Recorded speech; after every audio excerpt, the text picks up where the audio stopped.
பாளையங்கோட்டையில் ஒரு ஊழியத்தை செய்வதற்கு ஆண்டவர் எனக்கு ஒரு கிருபையை கொடுத்தார். அந்த நாளுக்காக ஆண்டவருக்கு நன்றி சொல்கிறோம். இன்றைக்கு இந்த பாளையங்கோட்டைக்கு வரும்போதெல்லாம் அந்த ஞாபகம் இருக்கும். 50 ஆண்டுகளுக்கு முன்பாக பாளையங்கோட்டைக்கு எதற்காக வந்தோம், என்னதெல்லாம் நடந்ததுன்னு சொல்லி ஒவ்வொரு காரியங்களையும் நினைவுபடுத்தும் போது ஆண்டவருடைய கிருபைக்காக ஆண்டவருக்கு ஸ்தோத்திரம். இந்த ஊழியத்தை செய்கிற எங்களுக்காக நீங்கள் ஜெபித்துக் கொள்ளுங்கள், நாங்கள் உங்களுக்காக ஜெபிக்கிறோம். ஆண்டவர் ஆசீர்வதிப்பார். அவர் தாமே சோதிக்கப்பட்டு பாடுபட்டபடியினாலே சோதிக்கப்படுகிறவர்களுக்கு உதவி செய்ய அவர் வல்லவராக இருக்கிறார். அவருக்கு எல்லாம் தெரியும். சோதனை யார் மூலமாக வருது, அது எப்படி வரும், அது யாரை போய் பாதிக்கும், எப்படிலாம் தாக்கம் செய்யும், அதிலிருந்து எப்படி விடுதலை கொடுக்கலாம், எல்லா நுணுக்கங்களும் யாருக்கு தெரியும்? ஆண்டவருக்கு தெரியும்.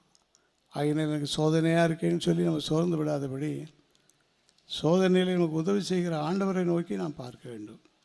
நாளிலே சோதனை யார் மூலமாக வருகிறது என்று பார்க்கும்போது முதலாவது நம்முடைய ஆசீர்வாதத்திற்காக, நம்முடைய வளர்ச்சிக்காக இன்றைக்கு பாடமாக வாசி கேட்ட பகுதியில் ஆதியாகமம் 22வது அதிகாரம் முதல் வசனத்தை வாசிப்போம்.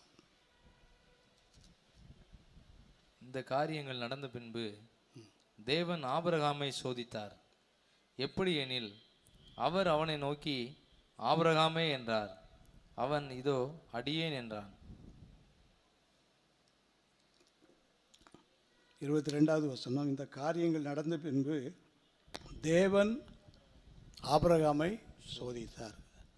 அப்போ சோதனை மனுஷனுக்கு யார் மூலமாக வரும்? ஆண்டவர் மூலமாக வரும்.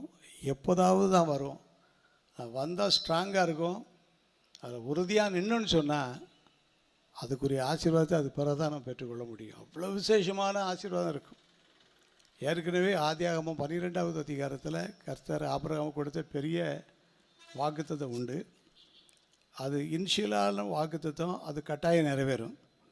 ஆனால் ஆழமான வாக்குத்தத்தம் என்னன்னு சொல்லி அந்த ஆதியாகமம் 22வது அதிகாரம் 17வது வசனத்தை வாசித்து பார்க்கும்போது, ஆதியாகமம் 22:17, நான் உன்னை ஆசீர்வதிக்கவே ஆசீர்வதிப்பேன். உன் சந்ததியை வானத்து நட்சத்திரங்களைப் போலவும், உன் சந்ததியை வானத்து நட்சத்திரங்களைப் போலவும், கடற்கரை மணலைப் போலவும், கடற்கரை மணலை பெருகவே பெருக பண்ணுவேன் என்றும், பெருகவே பெருக பண்ணுவேன் என்றும், உன் சந்ததியார் தங்கள் சத்துருக்களின் வாசல்களை சுதந்திரித்துக் கொள்வார்கள் என்றும், நீ என் சொல்லுக்கு கீழ்ப்படிந்தபடியினால் உன் சந்ததிக்குள் பூமியில் உள்ள